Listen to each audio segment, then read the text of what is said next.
Good morning or good afternoon, depending on where you are.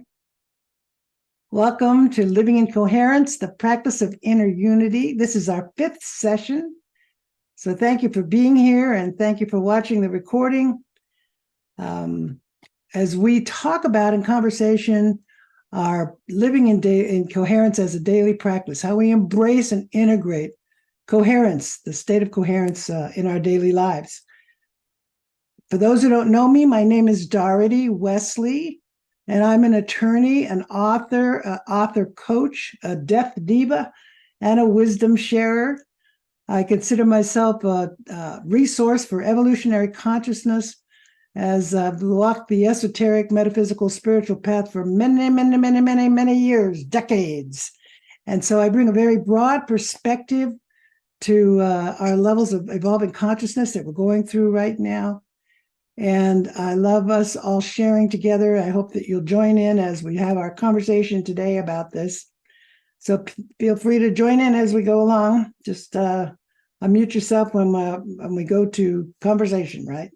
So the first thing I'd like to do to get us started is for us to attune ourselves together. Let's bring ourselves together in this present moment. So if we'll close our eyes, we'll just take 3 deep breaths into the heart. So close your eyes. And breathe in deep, 1 deep breath in, into your heart. And let it out through your nose or your mouth, bringing yourself present, bringing yourself together as we conjoin here. Another deep breath in, bringing it into your heart, feeling love and gratitude for all that is. And let it out through your nose or your mouth. And 1 more deep breath in as we bring ourselves present here, now, together, to the sound of my voice. Release your breath and be present here together. Thank you. Thank you. One thing I always like to do when I start my Living in Coherence is remind us all about why it's important that we do this inner work. You know, so many folks say, oh, goodness sakes, what difference does it make? Who cares? I'm always amazed at the number of people who aren't doing any kind of inner search or self-discovery. I'm always amazed. I go, really, this is not important to you. But I realize it's important to me, and it's important to you guys too, because you're here. And so what I like to always remind you is whether you realize it or not, the greatest power you have as a human being is to raise your own consciousness, to raise your own level of awareness, to evolve yourself to new levels of understanding that allows you to make better decisions about how to live and who to trust and what's meaningful in your life. And the thing I like about that too is when we realize that, when we come to the realization, we can also know that as we raise our own vibration, as we raise our own levels of consciousness, we raise the entire level of awareness of humanity. It's kind of hard to see, but we know that what we feed the field matters. So we need to always be conscious that our love, our lifestyle, our kindness, our compassion feeds the field. And we all want to bring more love and compassion and kindness to this world because it's much needed. I think we can all see that, right? So that's something really important I like to always share each and every time. It's just that little reminder that it's important for us to do that. So as I contemplated what to share with today for us to talk about as part of our practice of inner unity and how we embody and embrace coherence in our daily lives. Week before last, I shared the cow story, which is one of those things that allows us to think about and contemplate the things that we're holding on to, the things that hold us back from moving forward on our soul's journey. And then last week, Spirit moved me to talk about integrating and embracing our intuition as part of our coherent practices, getting into a coherent state. Both those recordings are available if you missed it, and we talked about that then. So this week, as I contemplated with Spirit about what we should share. What do we need to fully embrace and embody our coherence? What I was given was that forgiveness is another part of coming into our coherent state. So we need to. That's what I want to talk about today. Now, I've been writing and talking about forgiveness for years. As a matter of fact, I did a speech to business leaders at a business conference many years ago, and the topic was, do business and forgiveness go together?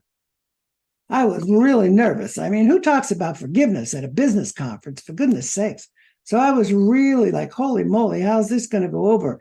And I was amazed. I was really amazed how well it was received. As a matter of fact, at the evening reception, there were people that came over and said, actually, a couple of men came and told me their forgiveness stories um, and how it really impacted them and how good it felt to have me talking about that there and kind of bringing it out in the world. So, as we talk a lot of things about coherence, and we have here over the last few weeks, and we are here on the connection field, that this power of forgiveness is what I wanted us to share with today. So, depending on where we are in our soul's journey, there still might be things that we haven't let go of that we should think about. So, as we evolve our consciousness and step more and more into our authentic self, who we are, into the new reality, forgiveness is a real key. Forgiveness is the basis for our evolutionary work because it asserts that we can truly know and appreciate our lives. So, let's talk about forgiveness today. Okay? You ready to share forgiveness stories? I want to share mine first. I know that from personal experience how difficult some of the forgivenesses are. I hated my stepfather from the time he came into my life. Hated him. Oh, just couldn't stand it until my early 30s. And in that time, in my early 30s, I was in a spiritual practice of forgiveness, and this was the most difficult one for me. And I was just amazed. And yet I did it. And when I was done, of course, I didn't tell anybody because you never have to share it with anyone. But what I found was I could not believe the freedom and the experience that I had. It wasn't about him. It was about me. Forgiveness is about us. I was really blown away. That's where I really found the power of forgiveness because it made me so much freer. And it enhanced and flourished the relationship until he passed away. It was great. And I would not have otherwise thought that it was so, but for forgiveness. So, how about you guys? Do you have forgiveness stories or things you need to forgive or think about, including yourself? So, let's share a little bit about that. So, just unmute yourself and feel free to share if you want to. Otherwise, I'll keep talking. John. All right. Forgiveness stories. As far as my looking back at my life, the good, the bad, the ugly, and all that stuff. A number of months ago, I went through a process and an aha of forgiving everyone in my life, my whole life, myself, the good, the bad, the ugly. I and I sent back word to the past. Nobody owes me any karma. You're free of karma. If you want to reincarnate, it's your business, not because of me. And I said, honestly, I don't owe you any. I'll throw out my love and that, but I don't owe you a thing. Well, that's all well and good. But then I had a few experience where it seems that there are some other people that I don't believe they've quite forgiven me.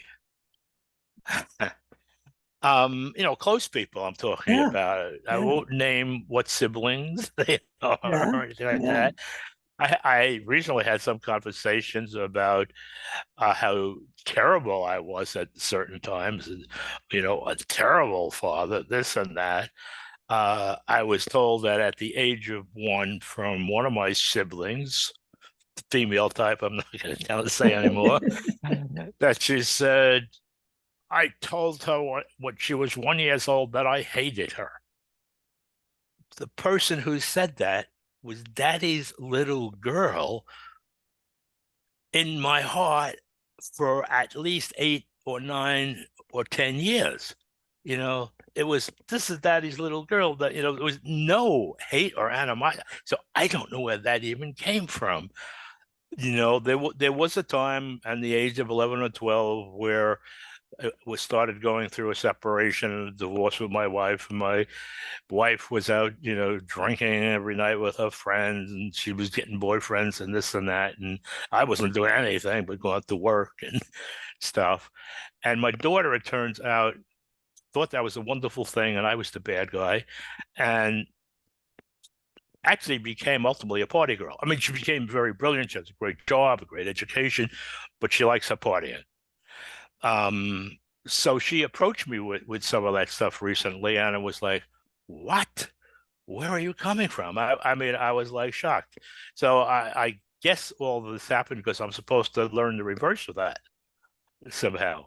Well, yeah, Uh, and you need to share with her the power of forgiveness, and that's up to her. yeah, But certainly it's up to other people. We're on our old soul journey. She's on her own soul journey. You have no, yeah, yeah. I mean, yeah, I you're not know. responsible, as you probably know.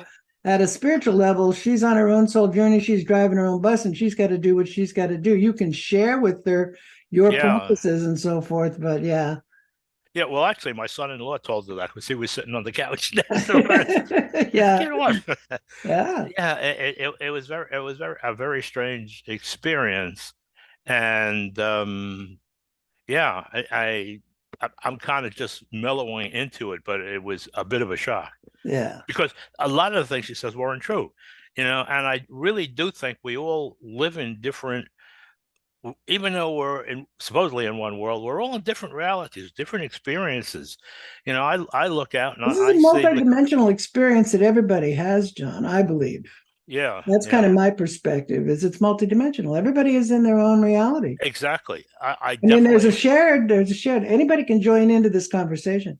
There's a shared reality, but hmm there's also, I think, an individual reality because we're all creating. I mean, I learned a long time ago that yeah, we create our own reality.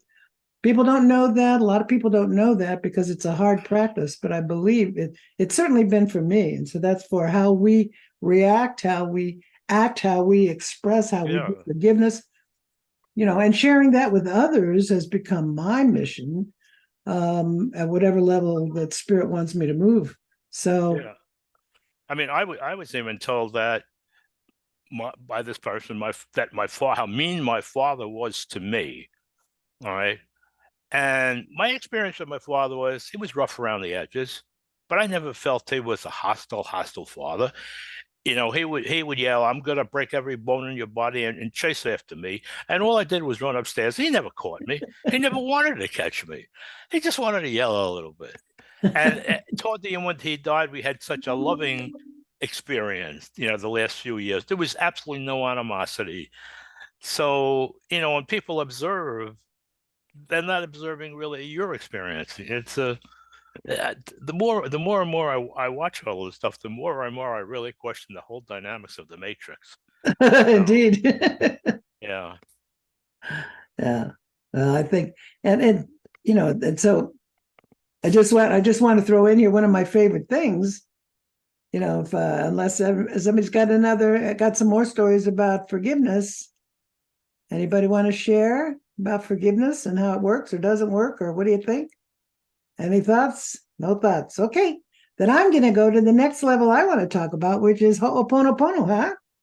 Ho'oponopono. Ho'oponopono was a very powerful practice that supports the inner work, right? I found over the years that this really is a fantastic practice. And if you haven't heard about it, then and I'm always amazed how many people haven't heard about Ho'oponopono. Have you all heard about Ho'oponopono? Yes, yes. yeah, I have definitely. Yeah. Oh, I I even love I it. even It's a simple but profound Hawaiian practice of reconciliation and forgiveness that'll open your heart to positive thoughts like you've never had. And that's what I was thinking about with you, John. was Ho'opono, just telling somebody about Ho'opono, which, because even though it's simple, it's, it's really profound. I want to see a t-shirt that says, keep calm and do the Ho'oponopono. I think that would be great. But traditional Ho'oponopono has been practiced by these indigenous healers for centuries. And Dr. Hugh Len is the one who brought it out and introduced it to the world. And he's got a website called bluebottlelove.com, which has a lot of information about it. Now, there's an in-depth definition of Ho'oponopono in the Hawaiian dictionary, but the simple explanation is that Ho means to make, and Pono is right. So Ho'opono is to make right. And when we go Ho'oponopono, we're saying Pono, so we're making it doubly right. And the new reality practice is, I'm sorry, I love you, please forgive me, thank you. It's just those four simple things that you say over and over. So repentance, I'm sorry, whether I did the right thing or I did the wrong thing, whatever it is, whatever caused you any pain, I'm sorry. And mean it. The second step is to ask for forgiveness. Please forgive me. Don't worry about who you're asking. Just ask. Please forgive me. Ask the universe. Ask God. Ask whatever that is for you. Over and over and over. Please forgive me. Please forgive me. Remember to mean it. And the next step is gratitude. Thank you. And again, it doesn't matter who or what you're thanking. Just say thank you, thank you, thank you over and over and over again. Thank yourself for being the best you can be. Thank the universe for your angels and your guides. Thank whatever it is that just forgave you. Just keep saying thank you, thank you, thank you. And then the last step, step 4, is love. I love you. This can be step 1 too. Say, I love you. Please forgive me. So there's no particular order, but these 4 are the power of the Ho'oponopono. So say, I love you. Say, I love you to your body. Say it to God. Say it to the universe. Say it to all that is.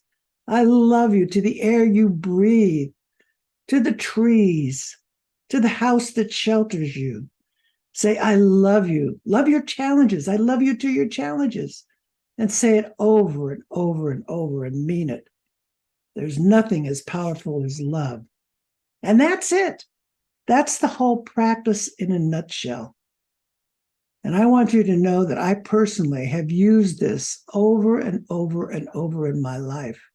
I've even worked on it with physical things that were going on in my body because like I said, I believe I create my own reality. So whatever is going on within my physical body, in my opinion, also has a metaphysical element to it. Therefore, using the Ho'oponopono to heal a portion of me or my body or whatever is a really good use of it. So, tell me about Ho'oponopono. Have you used it? Have you experienced it? What do y'all think? Anything? Brittany? I've used it quite a bit. And I've used it specifically surrounding past instances and memories of a divorce that I went through to try and, well, my intention with that was to improve my relations and connection with my ex-husband in effort to heal and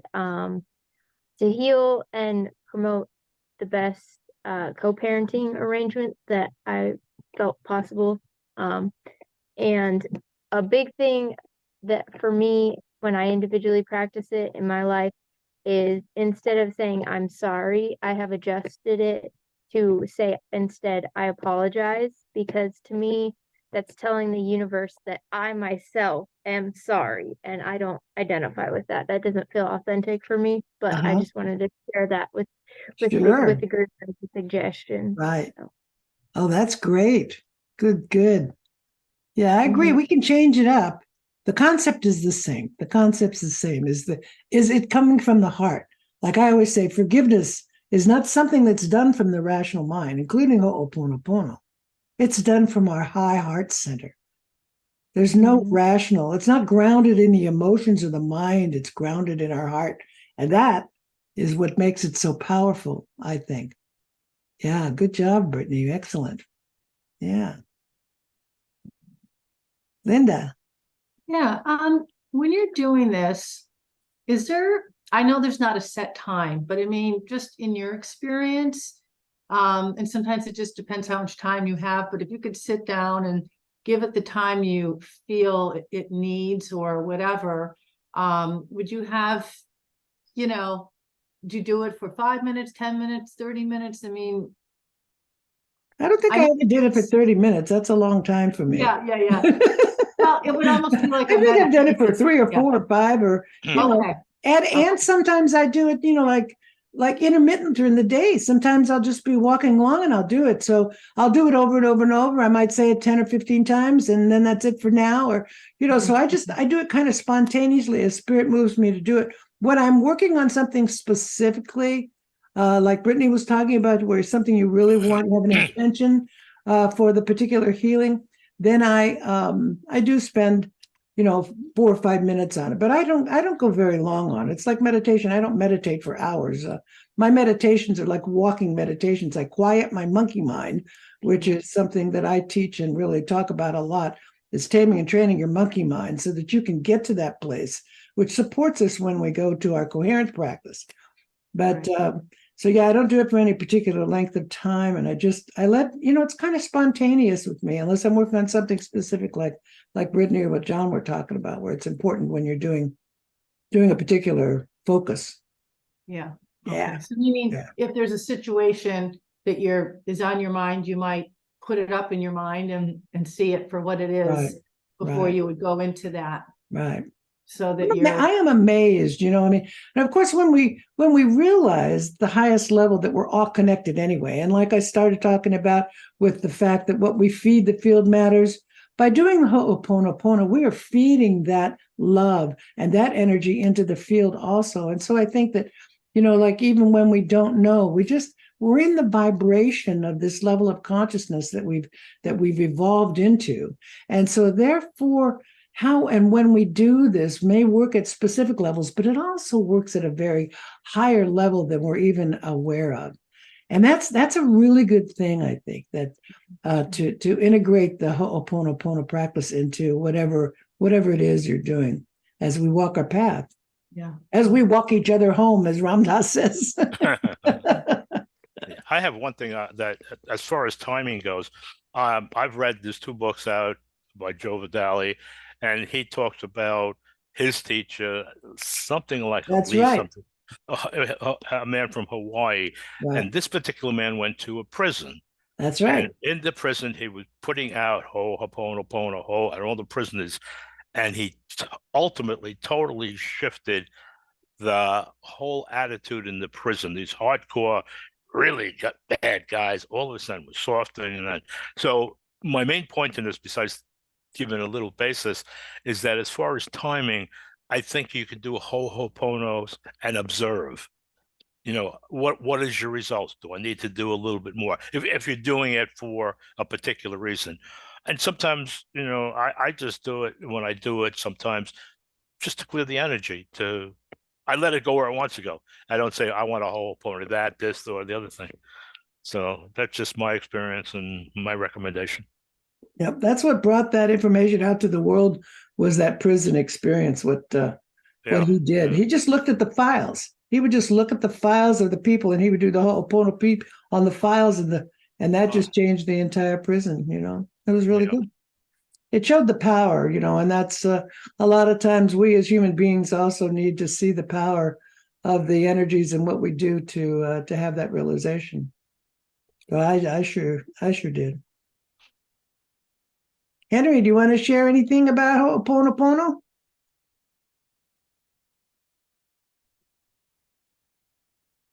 At some point in the past, I explored that. My journey recently has been more, to a large extent, has been a lot solo, even though I've been connected with community.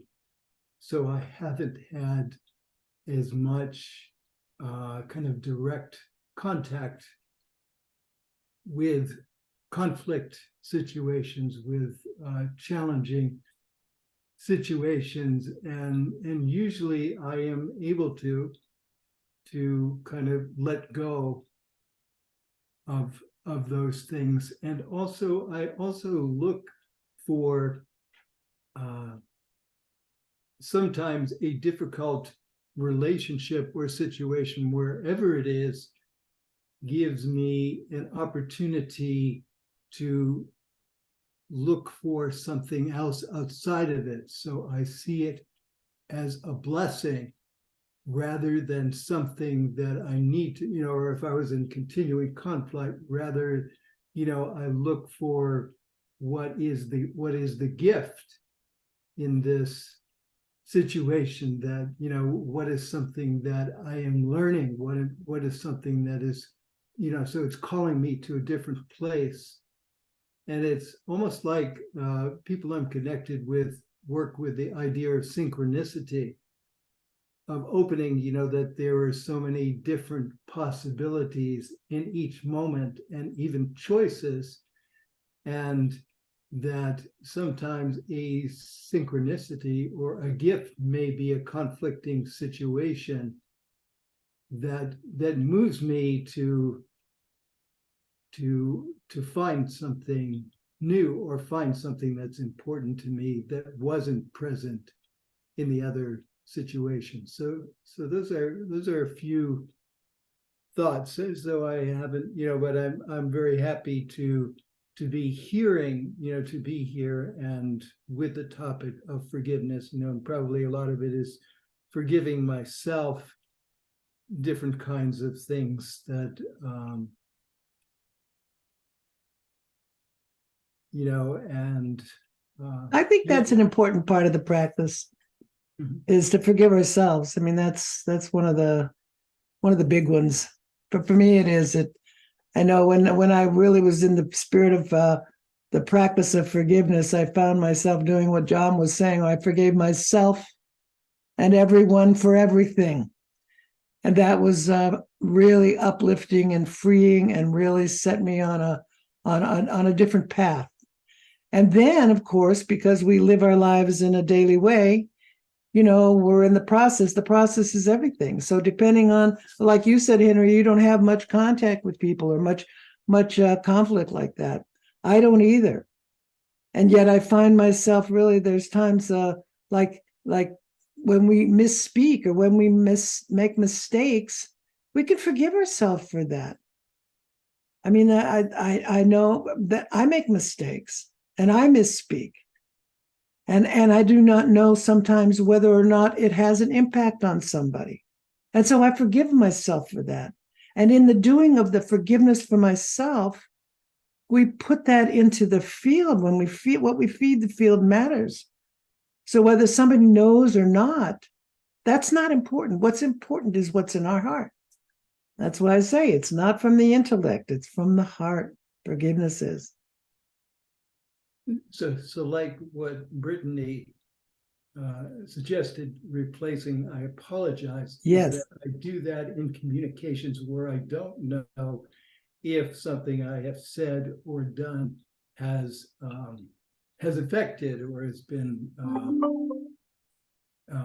so I use that, and that helps me to also to let go and to release. And usually the response is from people who I have messaged or communicated it in some way, is that it wasn't, or at least one person has expressed to me recently, too much thinking. Exactly.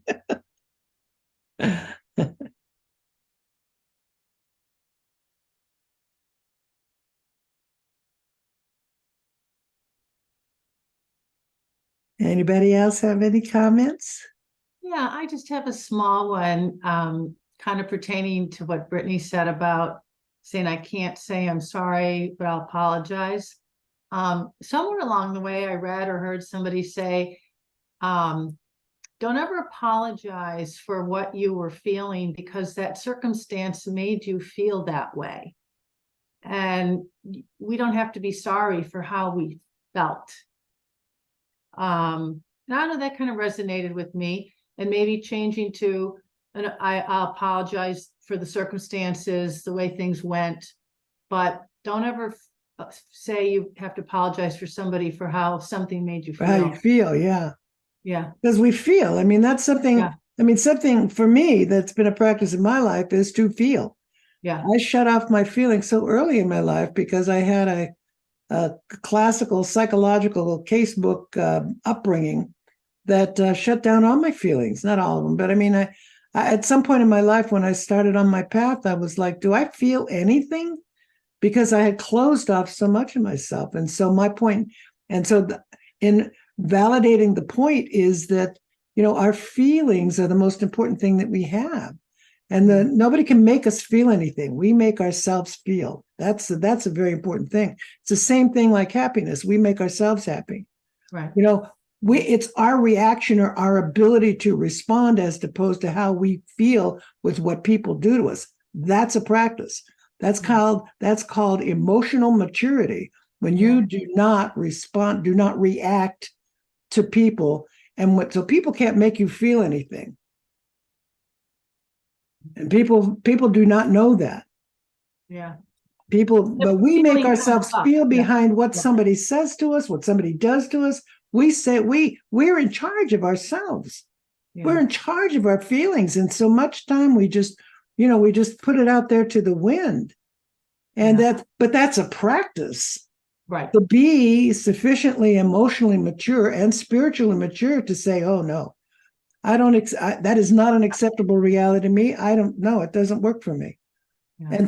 And to blow it off. It's like I'm working right now on my next video because I have a navigating the new reality video. And the next one I'm working on right now is called Stop Caring What Other People Think, which is one of the keys to freedom and not the easiest thing in the world to do. But it's very, very important that we not involve ourselves with what other people are feeling or thinking. That course is on my website, DohertyLeslie.com, if you're interested in checking it out. Because feelings are going to come up, and they just come up. Something happens, Exactly. you're reactive inside. But I guess, like you said, to be emotionally, it's about being able to stop and self-correct. Yeah, and Exactly. that takes maturity and thought and some self-control. And the monkey mind, our monkey mind. I mean, I call it the monkey mind. It could be called Gremlin, the committee, John, Sue, whatever the name is. You can, whatever that is, that internal dialogue within ourselves, that is that self-pity, that part of us that wants to criticize us and criticize other people and judge people. That's our monkey mind. And that also has a lot to do with its reactions when people share with us, when people cause us to feel, those emotions. So it's about flattening those buttons too. Yes, primitive brain. I like it. That's the part that stirs up those emotions and keeps at it. I've got a Tame That Monkey Mind website, and I post on Facebook, Tame That Monkey Mind. And that's the one that was, we post every Tuesday. I put it on the Wisdom for the New Reality. If you're not a part of my team on Wisdom for the New Reality, check out my website. But that's one of the most important things I think that supports us on our journey of getting clarity is what Brittany called the primitive mind, that monkey mind that constantly is at us. And when we learn, we can tame it and we can train it. Believe me, I know for sure. My monkey mind listens to me really, really well. And when we can do that,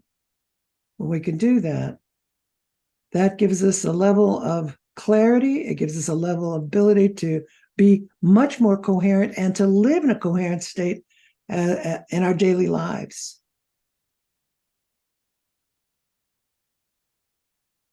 But it's practice. It's always a practice. And through coherence, we can turn the monkey mind into the monk mind. Indeed, indeed. I like that. I'll have to put a monk outfit on one of my monkeys. And something I just read in a Rumi poem or writing translated by Indra Harvey, it said that in order to attain authentic awareness, we need to renounce knowledge. I think Renounce knowledge. That's Yeah. interesting because last session of Living Coherence, we talked about intuition. And Yogananda said that it is our level of knowing without the mind. That that's that sixth sense that we have, that we know that we are. And so last time I talked about intuition, and that's one of the things that that level of knowing without the mind, those perception, whether we call it a vibration or a gut reaction or vibe, whatever it is, that level of intuition is in something that's very important for us to live in and to move into in relationship to coherence. So that's Discernment, yeah. The intuition is coming more from our authentic awareness. Exactly. From awareness itself, rather than needing to go through or be translated or be put into words through our knowledge, through our mind. Yeah, it's that sixth sense.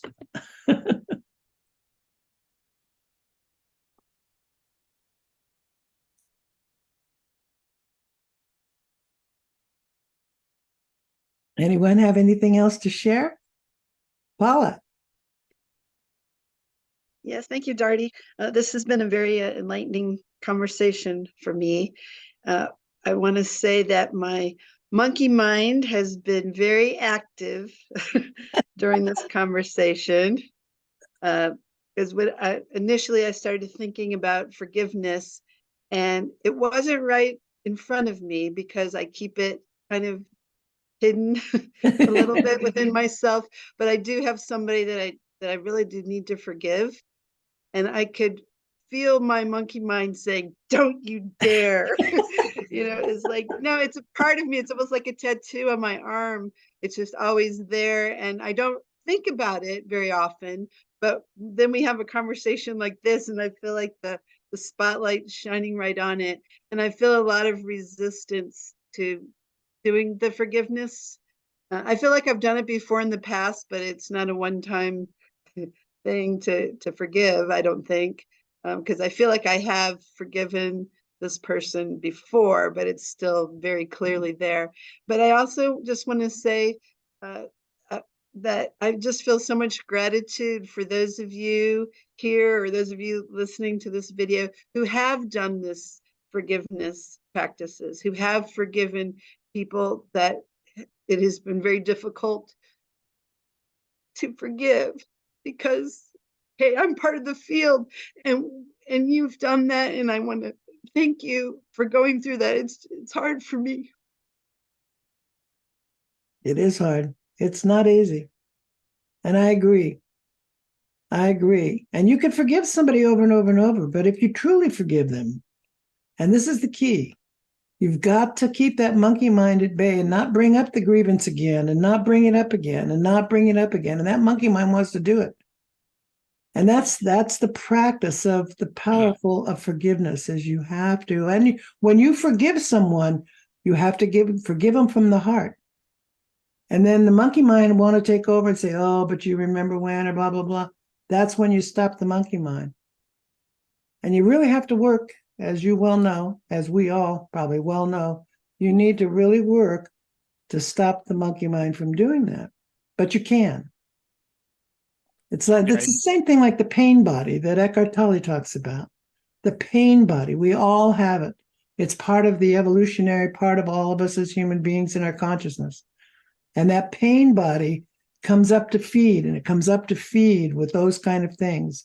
To me, the monkey mind and the pain body are almost synonymous, except that the pain body's got more karma attached to it, more humans, the ancient part of us, as well as, but the monkey mind to me is much more of a personal conditioned part of us, having been conditioned in this particular life. So, bye. The important part is that we keep the practice of keeping that at bay once we do that from the heart. So it's just telling the monkey mind to go stuff it, because I've forgiven that person. I've forgiven him. Get away from me. Stop it.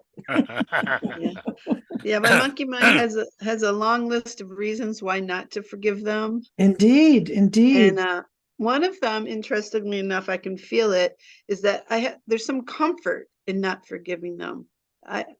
It feels comfort, like I don't know. I hope I'm expressing it correctly, but I understand what you're saying. To it. Yeah. Like if I would be letting go of my justification for being hurt.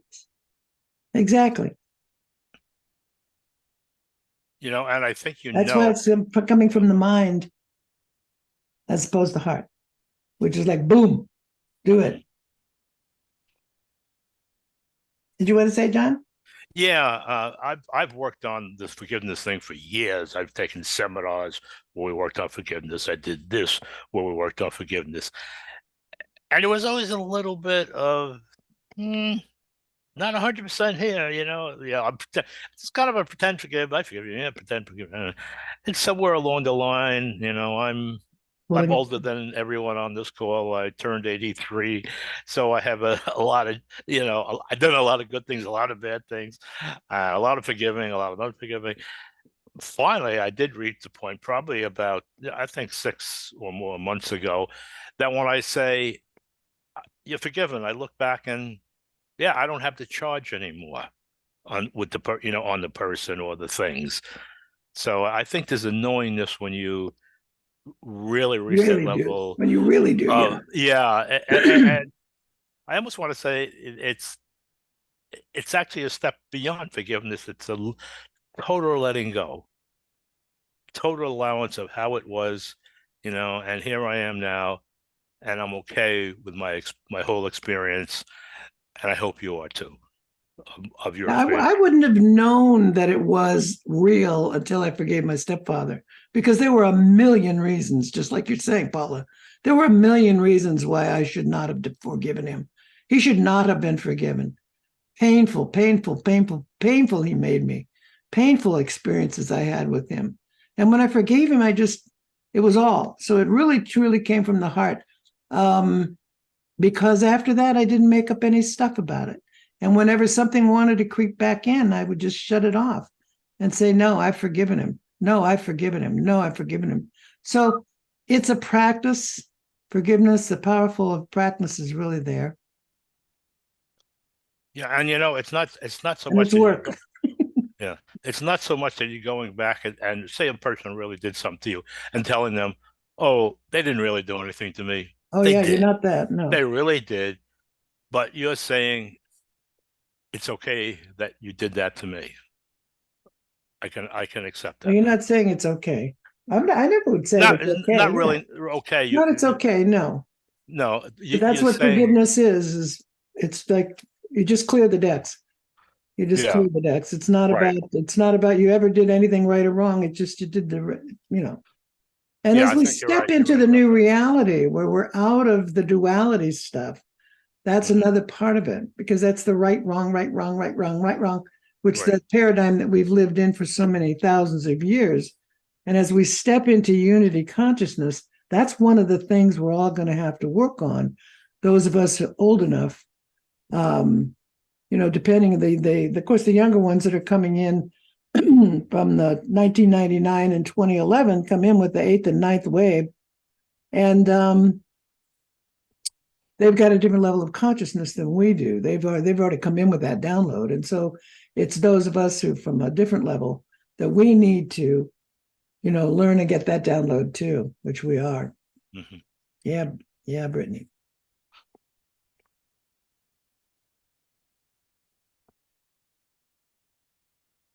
It was a lively discussion about forgiveness. And an important one too. I think it's a very important practice. It might be one of the final lessons to really do it, to realize it's not grounded in the emotions and it's not grounded in the intellect, that it's got to come from the heart, which is just clear the decks. So I think I'll close. Go ahead, Henry. So I was coming back to the 4 different points of the Ho'oponopono. Ho'oponopono. So part of what I was saying is I somewhat realized that a situation with a person, not someone I'm really in close contact with, but part of a kind of community, that I realized, I was looking for the gift in this challenging experience with that person. So in a sense, it was the gratitude part of it. Gratitude for the situation, gratitude, that moved me into finding something outside of that, or honoring a place that honors and values myself more.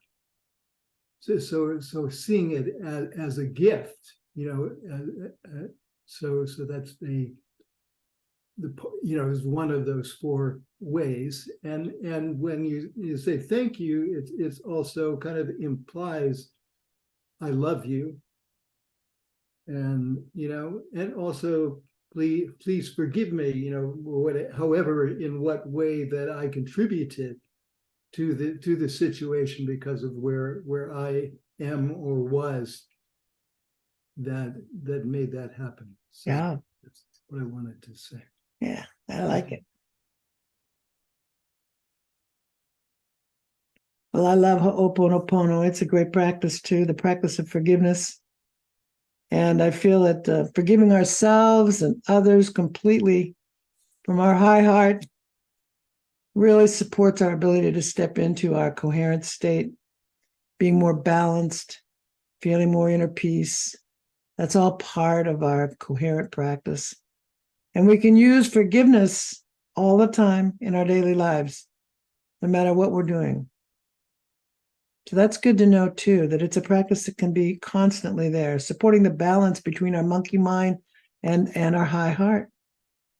So another thing too I like to do when I close is remind us that coherence, that term, has become so diverse that it embraces fields as diverse as quantum physics, cosmology, physiology, as well as the subtle energy, brain, heart, research that's going on right now. I think it's really, really important. And I think that's why the Coherence Cafe here at the Connection Field is so important. There's so many things going on here.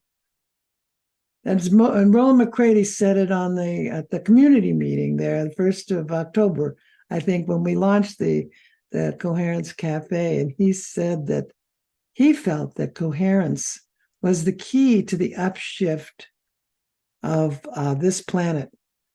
So let's focus our energy as we move to opening more and more to our high heart energies as we embrace, embody, and integrate coherence in our daily lives. So thank you so much for being here with me. I enjoyed it. I hope you did too. This has been a rousing discussion with regard to forgiveness. I will continue again next week. We'll have Living in Coherence on December 5th, same time, same station. I hope you'll come and join me. I appreciate you being here. I love you so much. Thank you for being here. Thank you for watching the video. From my heart to yours, bye-bye. Aho. Thank you.